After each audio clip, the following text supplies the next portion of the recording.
안교 교과해설 방송을 시작하겠습니다. 이번 주 교과는 바울이 권면하는 지혜로운 삶이 무엇인지에 대해서 공부를 하게 됩니다. 이번 주 교과의 범위는 에베소서 5장 1절로 20절까지의 내용입니다. 에베소 5장은 크게 두 부분으로 구성되어 있습니다. 첫 번째 부분은 에베소서 5장 1절로 20절까지인데 이 부분에서 바울은 빛의 자녀들처럼 행하라는 권면을 기록하고 있습니다. 그리고 두 번째 부분은 에베소서 5장 21절로 33절까지인데 이 부분에서 바울은 그리스도와 교회의 유비를 통해서 남편과 아내의 관계에 대해서도 권면을 하고 있습니다. 이처럼 에베소서에는 새 사람으로 거듭난 이방인 그리스도인들이 어떻게 살아야 하는지에 대한 매우 기초적인 종교적 권면을 제공하고 있습니다. 지난주 몇 주 동안 우리는 전에는 이방인이었던 에베소 교인들이 새 사람으로 거듭난 후에 어떤 삶을 살아야 하는지에 대한 실제적인 권면들에 대해서 살펴보았습니다. 특별히 지난주에는 일체의 악의적인 형식으로 하는 말들을 다 버려야 한다는 것에 대해서 공부를 하였죠. 그리고 그 권면 후에 이제 바울은 거듭난 새 사람을 빛의 자녀들이라고 표현하면서 빛의 자녀들이 어떻게 살아야 하는지에 대해서 또 권면하고 있는 내용들을 이제 공부를 하게 되는 것입니다. 이번 주 교과의 제목은 지혜롭게 살라인데 이는 곧 빛의 자녀들이 지혜로운 삶을 추구해야 한다는 사실을 강조하는 것이죠.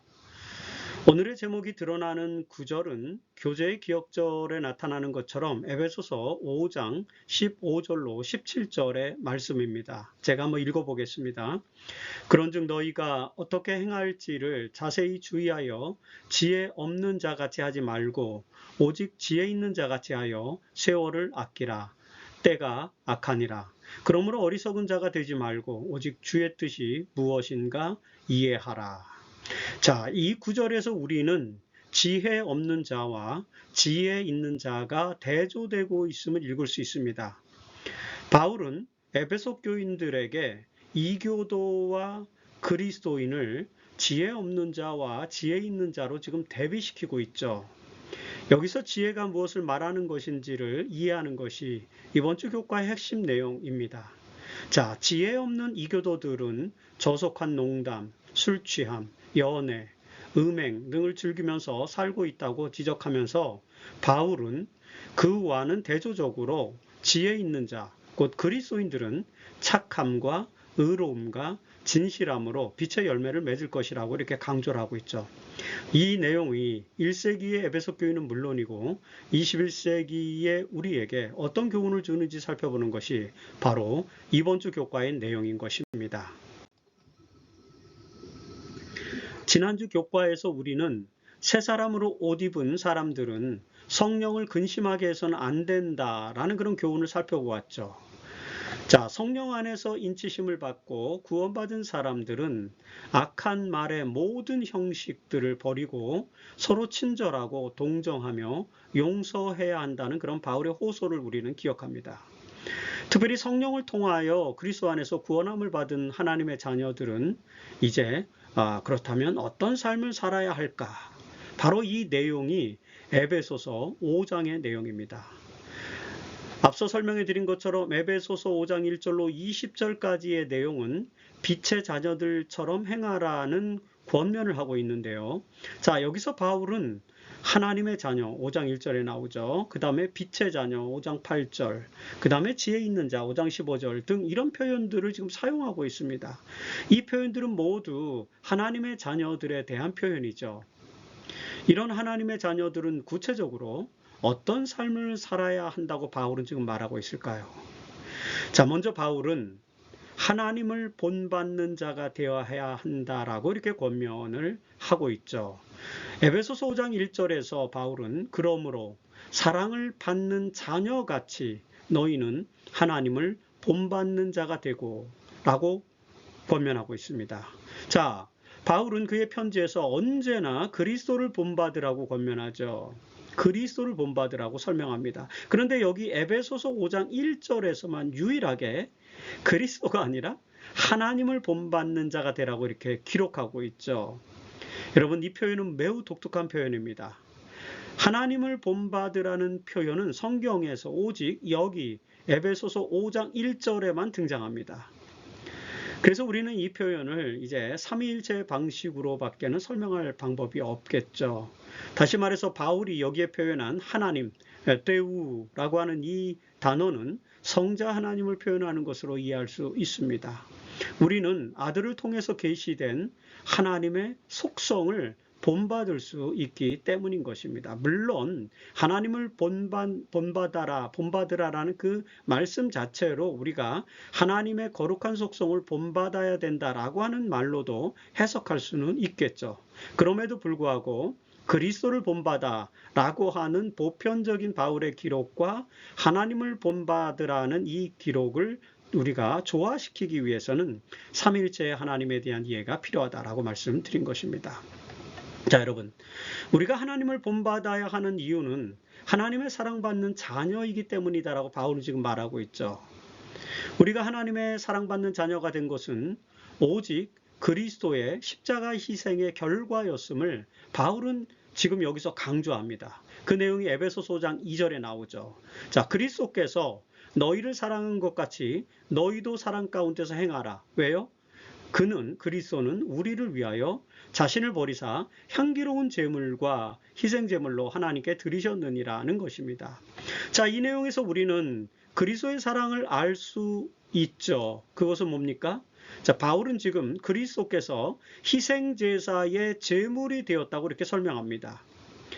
예수께서 십자가에 달려 돌아가신 것이 바로 구약의 모든 제사제도에서 예표한 속죄의 사역의 마침이 되었다는 것을 바울이 여기서 강조하고 있는 것입니다. 여러분, 1세기에 이런 사상을 기록했다고 하는 것은 사실 매우 놀라운 것이죠.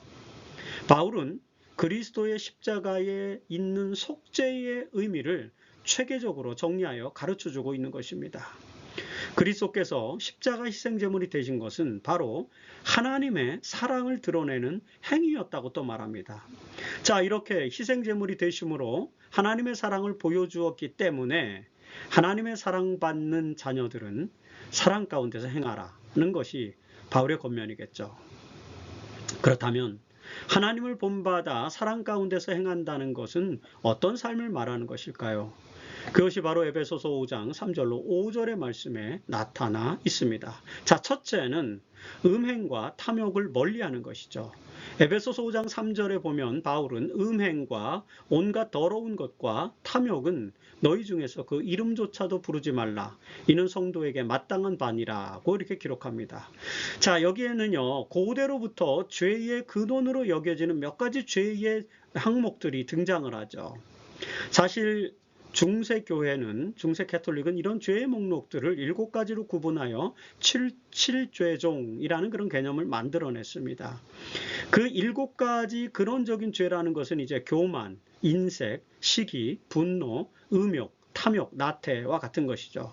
자, 이 중에서 바울은 음욕과 탐욕, 그리고 및 온갖 더러운 것이라고 표현하여서 이런 7죄종에 해당하는 내용들을 좀 설명하고 있는 것입니다.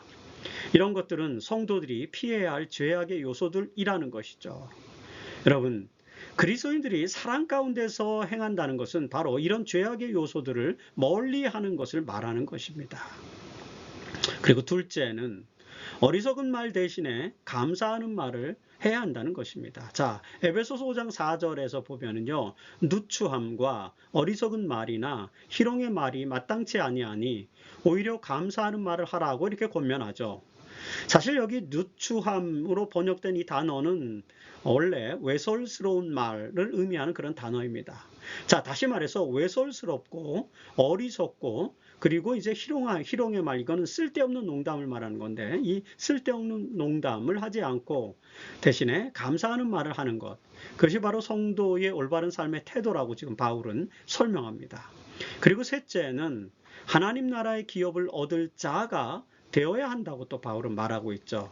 자, 에베소서 5장 5절에서 음행하는 자나 더러운 자나 탐하는 자, 곧 우상숭배자는 다 그리스도와 하나님의 나라에서 기업을 얻지 못하리니라고 이렇게 기록합니다.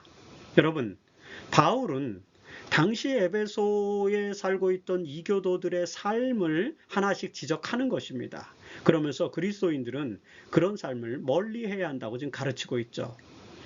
여기서 이제 이교도들은 어떤 표현으로 나타납니까? 이제 음행하는 자, immoral, 모랄이 없다, 도덕적이지 않다 이런 뜻이죠. 그 다음에 부정한 자, impure, 부정한 자 이런 뜻입니다. 그 다음에 탐하는 자, greedy, 이런 사람들이었다는 것입니다. 이것들은 이제 우상숭배자, 즉 이교도들의 특징이었다는 것입니다.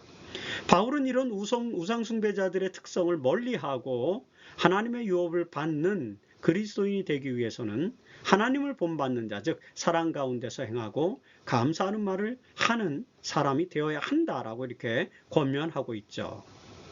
여러분, 이런 권면은 1세기 에베소 교회뿐만 아니라 21세기를 사는 오늘 우리들에게도 아주 적절하게 적용되어야 할 필요가 있는 것입니다. 우리는 세속적인 모든 말과 행동을 버리고 그리스도의 정신으로 사랑과 감사의 삶을 사는 그리스도인이 되어야 할 것입니다. 이것이 1세기 에베소 교회에서는 이교도와 그리스도인을 구분했던 것처럼 21세기에는 이제 세속적인 사람과 그리스도인을 구분하는 삶의 모습이 될 것이라는 것, 이것이 일요일 소지에서 우리가 공부할 수 있는 내용입니다. 자, 앞서 하나님의 자녀들은 하나님을 본받는 자가 되어야 하는데 그렇게 되려면 사랑 가운데서 행하며 감사한 말을 해야 한다는 것을 살펴보았습니다. 자, 그 후로 바울은 이제 에베소서 5장 6절로 10절에서 하나님의 자녀들이 어떠한 삶을 살아야 하는지에 대해서 계속해서 디테일한 설명을 하고 있습니다. 특별히 이 부분에서 바울은 하나님의 자녀들을 빛의 자녀로 비유하면서 빛의 자녀들처럼 행하라고 또 권면하죠. 그렇다면 여러분, 빛의 자녀들처럼 행한다는 것은 어떤 삶을 말하는 것인지 이제 바울의 가르침을 통해서 살펴보도록 하겠습니다. 자, 첫째, 하나님의 자녀들, 빛의 자녀들은 이교도들의 헛된 말에 속아서는 안 된다는 것이 바울의 가르침입니다. 에베소서 5장 6절에서 누구든지 헛된 말로 너희를 속이지 못하게 하라. 이로 말미암아 하나님의 진노가 불순종의 아들들에게 임하나니라고 이렇게 권면을 하고 있습니다. 자, 에베소 교인들은 이교도들의 헛된 속임수에 속아 신앙이 불안정하게 되었던 것 같습니다. 그래서 바울은 단호하게 그들의 헛된 말에 절대 속지 말라고 이렇게 권면하는 것입니다.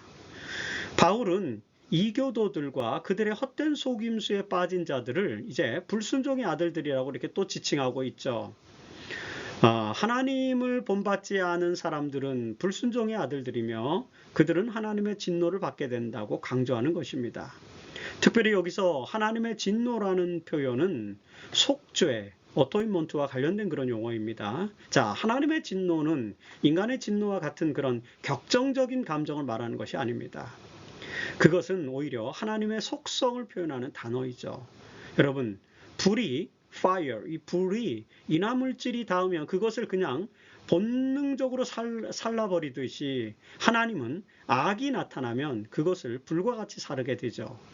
이런 하나님의 속성을 성경에서 진노라고 이렇게 표현하는 것입니다.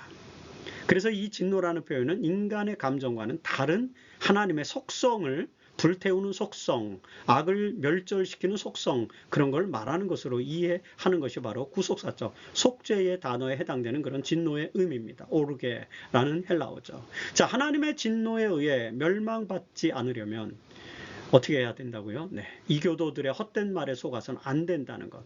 그것이 바울의 권면입니다. 그리고 둘째, 빛의 자녀들처럼 행하라는 것이죠. 에베소서 4장 7절로 8절에서 바울은 이 점을 강조합니다. 그러므로 그들과 함께하는 자가 되지 말라. 너희가 전에는 어둠이더니 이제는 주 안에서 빛이라. 빛의 자녀들처럼 행하라는 것입니다. 자, 바울이 전도한 에베소와 아시아의 교인들은 전에는 이교도들 그리고 불순종의 아들들이었죠. 그러나 그리스도의 복음을 듣고 받아들인 이후에 그들은 진리에 대한 깨달음을 얻고 이제 빛의 자녀들이 되었습니다. 여기서 빛의 자녀들이란 우주적 진리에 대한 깨달음을 얻은 자들을 말하는 그런 종교적인 표현이죠. 그들은 전에는 진리를 알지 못해서 어둠 속에 속한 자들이었지만 이제 깨달음을 얻고 빛의 자녀들이 되었다는 것입니다. 따라서 그들은 이제 어둠의 자녀들과 함께 해서는 안 되며 오직 빛의 자녀들처럼 행동해야 한다는 것이 바울의 권면이죠. 여러분, 우리가 빛의 자녀가 되었다면 당연히 빛의 자녀들처럼 행동하게 될 것입니다. 그렇다면 빛의 자녀들은 어떻게 행동해야 할까요? 그것이 셋째 교훈인데, 이 셋째 교훈은 바로 빛의 자녀들은 착함과 의로움과 진실함으로 행동한다는 그런 것입니다. 에베소서 5장 9절로 10절에서 빛의 열매는 모든 착함과 의로움과 진실함에 있느니라. 주를 기쁘시게 할 것이 무엇인가 시험하여 보라 라고 이렇게 권면하죠. 자, 여러분, 여기에 나열된 이제 빛의 열매는 뭐예요? 앞서 언급된 죄악의 요소들과 대비되는 것들이죠. 우리가 에베소서 5장 3절과 4절에서는 이 죄악의 열매들, 음행, 온갖 더러운 것, 탐욕, 그리고 이제 5절에 보면 이제 외설스럽고 어리석고 쓸데없는 말, 농담, 이런 것들이 이제 어둠의 열매라고 이렇게 읽었습니다. 반면에 빛의 열매는 착함과 의로움과 진실함이다라는 것이죠. 사실 이것을 원어로 우리가 잘 분석해보면 뭐냐면 선과 의와 진리를 말하는 것입니다. 여러분, 인간이 가져야 될 최고의 덕목이 무엇입니까? 진선미죠. 자, 바울은 이 진선미가 바로 하나 빛의 열매라고 지금 소개하고 있는 것입니다. 바울은 지금 이런 덕목이, 진선미의 덕목이 하나님을 기쁘시게 하는 시험의 요소라고 권면하고 있는 것이죠. 그래서 우리가 하나님을 기쁘시게 하기 위해서는 이 진선미 또는 선의진을 추구해야 한다는 것입니다. 그게 바울의 말입니다. 착함과 의로움과 그 다음에 진실함, 이런 거죠. 자, 인간이 하나님을 통해서 깨달음을 얻고 빛의 자녀로 살게 되면 선과 의와 진리를 드러내게 되어 있습니다. 바로 그런 행위가 하나님을 기쁘시게 하는 행위이죠.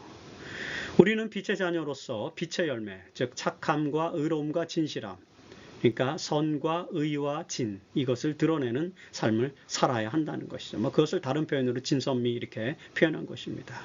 이것이 바울이 에베소 교인들에게 강조하는 빛의 자녀들의 특징입니다. 여러분, 2000년 전에도 이랬듯이 이런 덕목들, 선과 의와 진선미, 이런 덕목들은 21세기를 사는 우리에게도 역시 소중한 덕목들입니다. 그래서 이 덕목들이 우리의 삶 속에서 반영될 수 있도록 우리는 빛의 열매를 맺어야 한다는 것이 바울이 말하고자 하는 요지입니다. 빛의 열매를 맺는 그런 빛의 자녀로 살아가기 위해서 우리는 그렇다면 어떻게 해야 할까요? 자, 이에 대해서 바울은 에베소서 5장 11절로 14절에서 어둠의 일과 빛의 일이라고 하는 또 유비로 설명을 해주고 있죠. 자, 그러면서 어둠에 속한 자가 아닌 빛에 속한 자의 삶을 살아야 한다는 사실을 지금 비교해서 설명하고 있습니다. 자, 우리는 이 빛과 어둠의 유비를 잘 이해할 필요가 있죠. 특별히 바울은 어둠의 일과 관련해서 몇 가지 특징들을 설명해 주고 있습니다. 한 세 가지 정도 특징이 있는데, 첫 번째는 뭐냐면 어둠의 일은 열매가 없는 것이다 라고 이렇게 강조하죠. 자, 에베소서 5장 11절에서 너희는 열매 없는 어둠의 일에 참여하지 말고 도리어 책망하라고 이렇게 기록합니다. 여러분, 어둠의 일은 결국엔 열매를 맺지 못하는 삶입니다. 앞서 설명한 것처럼 어둠의 일이란 7죄종에 속하는 것들, 즉 음행과 탐욕과 같은 그런 것들이죠. 이런 삶은 절대로 열매를 맺을 수 없습니다. 열매가 없는 삶은 공허하며 또 부끄러운 삶이죠. 따라서 빛의 자녀들은 이런 일에 참여해서는 안 된다는 것입니다. 그리고 둘째, 어둠의 일은 부끄러운 것들이라고 또 설명합니다. 에베소서 5장 12절에서 그들이 은밀히 행하는 것들은 말하기도 부끄러운 것들이라고 이렇게 묘사하죠. 자, 앞서 설명드린 것처럼 음행이나 탐욕과 같이 은밀하게 행하는 것들은 부끄러운 일임을, 열매가 맺히지 않는 일이면서 또한 부끄러운 일임을 우리는 잘 압니다. 이런 것들은 어둠에 있을 때 은밀하게 행하는 것들이죠. 그러나 빛의 자녀로 살아가는 사람들은 그런 은밀하고 부끄러운 행위에서 멀어질 것입니다. 모든 것이 밝히 드러나는 깨달음의 삶, 즉 빛의 삶을 살기 때문이죠. 그리고 셋째, 어둠의 일은 책망을 받는 행위들이라고 또 강조합니다. 에베소서 5장 13절에서 그러나 책망을 받는 모든 것은, 모든 어둠의 일은 빛으로 말미암아 드러나나니, 이런 표현이죠. 자, 빛으로 말미암아 드러나게 될 어둠의 일은 모두 책망을 받을 수밖에 없는 것들이죠. 음행하는 자, 부정한 자, 탐하는 자와 이런 자들과 같이 불순종의 아들들이 행하는 모든 일들은 결국에는 책망을 받게 될 것입니다. 따라서 빛의 자녀들은 이런 책망받는 일에서 벗어나야 한다는 것이 바울의 강조인 것이죠. 그리고 어둠의 자녀들이 행하는 이 어둠의 일은 이런 것들이기 때문에 결국에 빛의 자녀들은 이런 것들과는 상관없는 삶을 살아야 한다고 바울이 강조하죠. 자, 에베소서 5장 11절에서 이런 열매 없는 어둠의 일에 참여하지 말고 도리어 책망하라고 강력하게 권면합니다. 여러분, 우리는 죄악을 책망하는 용기를 가지고 살아가야 합니다. 죄악을 책망하는 가장 좋은 방식은 사실은 적극적으로 착함과 의로움과 진실함으로 살아가는 것이라고 바울은 말하고 있는 것입니다. 여러분, 악을 대적하기 위해서 악에 대항해서 살려고 노력하는 것은 굉장히 어렵습니다. 그러나 선을 실천하면서 살아가다 보면 악을 책망하는 일을 쉽게 할 수 있게 된다는 것입니다. 우리가 잘 아는 것처럼 선으로 악을 해결하는 방식, 그것이 바로 이런 것이죠. 빛의 자녀들은 어둠의 일을 책망함으로써 그 어둠의 일을 드러내야 합니다. 에베소서 5장 13절에서 책망을 받는 모든 것은 빛으로 말미암아 드러나나니 라고 이렇게 표현하지 않습니까? 여러분, 빛의 자녀들이 착하고 의롭고 진실한 삶을 살게 되면은 책망받아야 할 어둠의 일들이 무엇인지 드러나게 될 것입니다.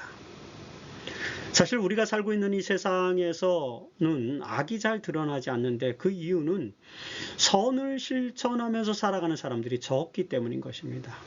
그런데 만약 그리스도인들이 선을 실천하면서 살아간다면 이 땅에서 악의 일들이 선명하게 드러날 것이죠. 빛의 자녀들이 올바른 행실로 그 빛을 비추지 못하면은 어둠의 일은 잘 드러나지 않게 될 것을 우리는 또한 이런 교훈을 통해서 깨닫게 됩니다. 그래서 우리는 이런 상황에서 빛의 자녀로서의 삶을 충실하게 추구해야 한다는 교훈을 또 우리가 이해하게 됩니다. 자, 그렇다면 우리가 빛의 자녀로서 충실한 삶을 살기 위해서는 어떤 신앙적 경험이 필요할까요? 바울은 그것을 부활의 경험으로 이제 설명을 합니다. 자, 에베소서 5장 14절에서 바울은 그러므로 이르시기를 잠자는 자여 깨어서 죽은 자들 가운데서 일어나라. 그리스도께서 너에게 비추이시리라 하셨느니라. 그 권면합니다. 사실 이 그러므로 이르시기를 이렇게 표현됐잖아. 이 구절은 바울이 어떤 부분을 지금 인용하는 형식으로 기록되어 있는 거거든요. 그런데 구약 성경에서 우리는 이런 내용을 찾을 수가 없습니다. 그래서 바울이 지금 이 어떤 구절을 인용하고 있는 것인지를 학자들이 알지를 못해요.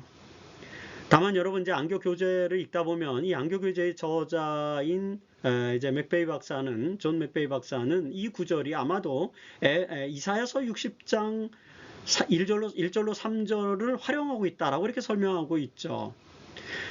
이 설명은 사실 이 구절을 해석하는 데 있어서 하나의 가능성을 보여줍니다. 그러나 정확하게 그 구절을 인용하는 것이 아니기 때문에 우리는 바울이 어떤 구절을 인용하고 있는 것인지를 정확하게 알 수 없습니다. 다만 우리는 이 구절에서 바울은 지금 빛의 자녀들로서 살아가기 위해서는 부활의 경험이 있어야 한다라고 하는 것을 강조하고 있음을 깨닫게 됩니다.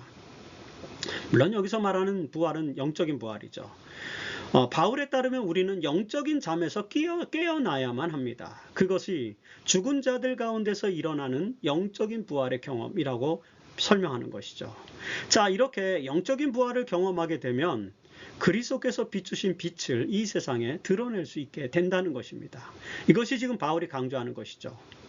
우리는 영적인 부활을 통해서 빛 가운데서 부활해야 하며 그 부활을 통해서 일어나 빛을 비추어야 합니다. 사실 이런 경험을 말한다고 볼 때에 이 구절은 이사야서 60장 1절에 있는 것처럼요. 일어나라 빛을 발하라. 이는 내 빛이 이르렀고 여호와의 영광이 내 위에 임하였음이니라는 이 말씀을 지금 바울이 반영하고 있는 것으로 이해할 수 있습니다. 어느 정도는.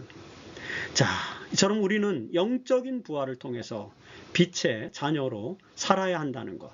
이것이 지금 바울이 우리에게 주는 권면입니다. 이 권면을 깊이 간직하면서 이번 주 교과를 계속해서 공부하시기를 바랍니다. 바울은 어둠의 일을 드러내는 빛의 자녀들의 삶을 설명하면서 이들을 지혜로운 자로 지금 표현하고 있죠. 자, 여러분, 지혜로운 자와 어리석은 자의 대조. 이것은 뭐 구약 성경과 신약 성경 할 것 없이 널리 성경에서 활용되고 있는 유비입니다. 특별히 하나님의 자녀들은 지혜로운 자로 묘사되고 있죠, 성경에서. 따라서 바울이 여기서 묘사한 이 지혜로운 자는 빛의 자녀 또는 하나님을 본받는 자 또는 순종의 자녀들, 이런 단어들과 동의어로 지금 표현되고 있음을 쉽게 알 수 있습니다. 자, 바울은 에베소서 5장 15절로 17절에서 이 빛의 자녀, 즉 지혜로운 자의 삶을 소개해주고 있습니다. 수요일 소지에서 우리는 그 내용을 이제 살펴보게 되죠. 자, 먼저 바울은 빛의 자녀들을 지혜 있는 자로 표현하고 있다는 것을 우리가 주목해야 합니다. 에베소서 5장 15절에 나오지 않습니까? 바울은 그런즉 너희가 어떻게 행할지를 자세히 주의하여 지혜 없는 자같이 하지 말고 오직 지혜 있는 자같이 하여 라고 이렇게 묘사하고 있습니다. 자, 하나님을 본받는 자 또는 빛의 자녀들은 어떻게 행하여야 하는지를 바울이 지금 설명하고 있습니다. 그것을 특별히 바울은 여기서 어떻게 기록하고 있어요? 이렇게요. 자세히 주의하여서 지혜 있는 자같이 행하라 라고 이렇게 표현하고 있습니다. 여러분, 지혜 있는 자로서 살아가기 위해서는 매사에 자세히 주의하는 자세가 필요하다고 또 지금 볼 수 있는 거죠. 우리가 매사에 주의해야만 하는 이유는요, 우리를 둘러싸고 있는 이 악의 환경이 너무 정교해서 그 악한 환경을 벗어나기가 쉽지 않기 때문인 것입니다.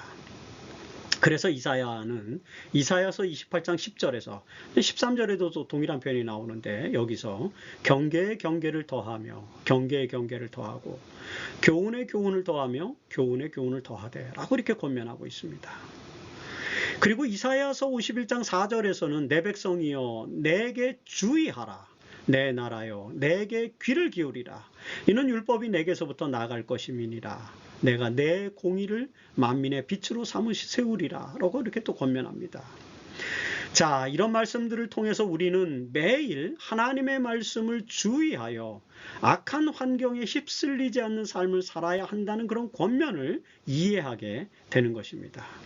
여러분, 빛의 자녀로서 지혜 있는 자같이 사는 것이 쉬운 일이 아닌 이 시대에 우리는 이런 말씀들의 귀를 기울여야만 한다는 사실을 꼭 기억해 주기를 바랍니다.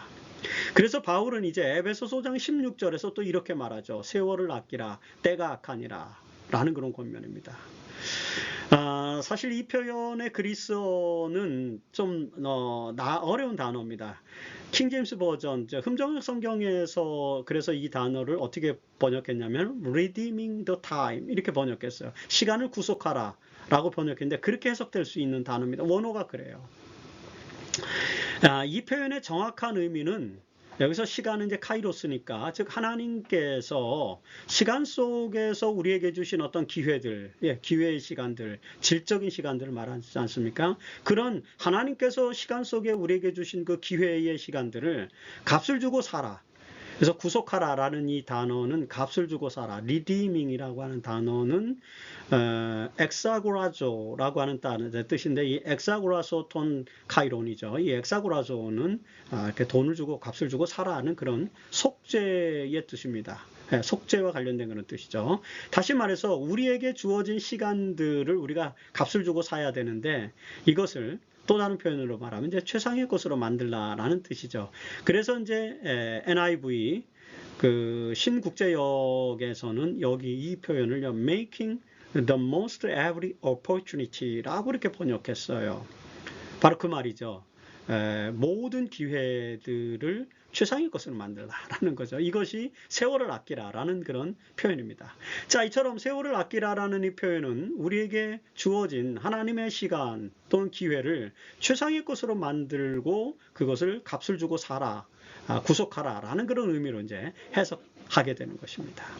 이렇게 해야 하는 이유는 뭐예요? 지금 우리가 살고 있는 이 시대가 악한 시대이기 때문이라는 것이죠. 자, 시대가 악해질수록 우리는 우리에게 주어진 시간을 중요하게 여기고 그 시간이 최상의 것이 되도록 만들어야만 합니다. 그렇게 하기 위해서는 어떻게 해야 돼요? 네, 매사에 주의하여 지혜 있는 삶을 살아야 한다는 것이 이제 바울의 권면이죠. 그리고 특별히 지혜 있는 자의 삶을 살기 위해서는 또 주의 뜻을 분별하는 능력을 가져야 한다고 강조하죠. 이것이 에베소서 5장 17절입니다. 자, 여기서 바울은 그러므로 어리석은 자가 되지 말고 오직 주의 뜻이 무엇인가 이해하라 라고 이렇게 권면하고 있습니다. 여러분, 어리석은 자는 분별력이 없이 살아가죠. 그들은 주어진 시간들을 의미 없이 허비합니다. 그들은 음행과 탐욕을 추구하는 삶을 살아갑니다. 그렇게 함으로써 열매 없는 삶을 살게 되는데 그런 삶을 통해서 악한 세월 속에서 결국에는 죽음을 맞게 되는 것이죠. 하지만 지혜 있는 자들은 우리에게 주어진 매 시간 또는 매 기회 속에서 하나님의 시간 속에서 주의하여서 주님의 뜻이 무엇인지를 헤아리고 분별하게 되는 것입니다. 이처럼 빛의 자녀들은 주님의 뜻을 따라서 주님을 본받는 삶을 살게 된다는 것이죠. 그것이 바울의 권면입니다. 그리고 특별히 그렇게 하기 위해서는 주의 뜻이, 하나님의 뜻이 무엇인지를 분별할 수 있는 안목을 가져야 한다고 지금 가르치고 있는 것입니다. 그렇다면 여러분, 주님의 뜻이 무엇인지를 매 상황 속에서 어떻게 우리는 분별할 수 있을까요? 그것을 분별하기 위해서 우리에게 필요한 것은 무엇일까요? 이 질문에 대한 답변이 바로 목요일 소지에서 다루는 내용인 것입니다. 이번 주에 우리가 공부하는 이 에베소서 5장 1절로 20절의 마지막 부분은 이제 에베소서 5장 18절로 20절 세 절로 구성되어 있죠. 자, 이 부분에서 바울은 하나님을 본받는 빛의 자녀들, 즉 지혜 있는 자들이 하나님의 뜻이 무엇인지를 분별하기 위해서 필요한 어떤 신앙적 덕목들을 지금 설명해 주고 있습니다. 그것은 다음과 같은 것들입니다. 첫째, 성령 충만함입니다. 성령 충만함을 받아야 한다는 것이죠. 에베소서 5장 18절에서 바울은 술 취하지 말라, 이는 방탕한 것이니 오직 성령으로 충만함을 받으라 라고 이렇게 권면합니다. 여러분, 이게 술 취하지 말라 그리고 성령 충만함을 받으라, 이 표현이 왜 이렇게 비교돼서 나오는지를 이해하기 위해서는 1세기 교회의 배경을 알아야만 하죠. 자, 지금 바울은 술 취함과 성령 충만함을 비교하고 있습니다. 왜 그렇게 했을까요? 왜 성령 충만함을 술 취함과 비교할까요? 네, 우리는 이 배경을 오순절의 경험에서 찾을 수 있죠. 자, 사도행전 2장 13절에 보면 제자들이 성령 충만함을 받고 방언을 말하게 되자 그 사도행전 2장 13절에 어떤 이들은 조롱하여 이르되 그들이 새 술에 취하였다 하더라고 이렇게 기록하고 있죠. 초기 교회에서 오순절 성령으로 충만함을 경험한 제자들의 방언 현상을 두고 유대인들이나 다른 사람들은, 이방인들은 그들이 술 취했다고 조롱을 하고 있다는 것입니다. 자, 이는 그 성령 충만함의 현상이 술 취한 사람들처럼 이성적이지 않은 모습을 보여주었기 때문이다라고 이렇게 해석할 수 있죠, 배경적으로.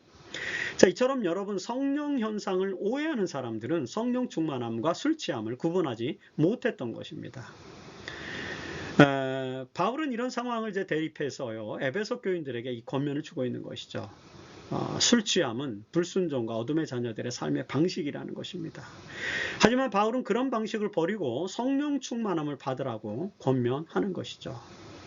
여러분, 술 취하게 되면 분별력을 상실하지만 오히려 성령 충만함을 받게 되면 하나님의 뜻을 분별할 수 있게 됩니다.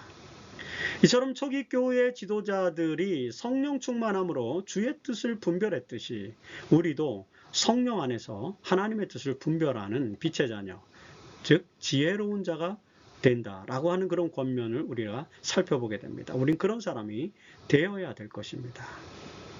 그리고 둘째, 마음으로 주께 노래하며, 이제 첫 번째는 성령 충만한 사람이 되어야 한다는 권면이고요. 두 번째는 마음으로 주께 노래하며 찬송하는 삶을 살아야 한다는 것입니다. 자, 에베소서 5장 19절에서 시와 찬송과 신령한 노래들로 서로 화답하며 너희 마음으로 주께 노래하며 찬송하며 라고 이렇게 돼 있죠. 자, 바울은 지금 에베소서 4장과 5장에서 이교도들과 그리스도인들의 삶을 대조하면서 특별히 말과 관련된 권면들을 계속하고 있습니다.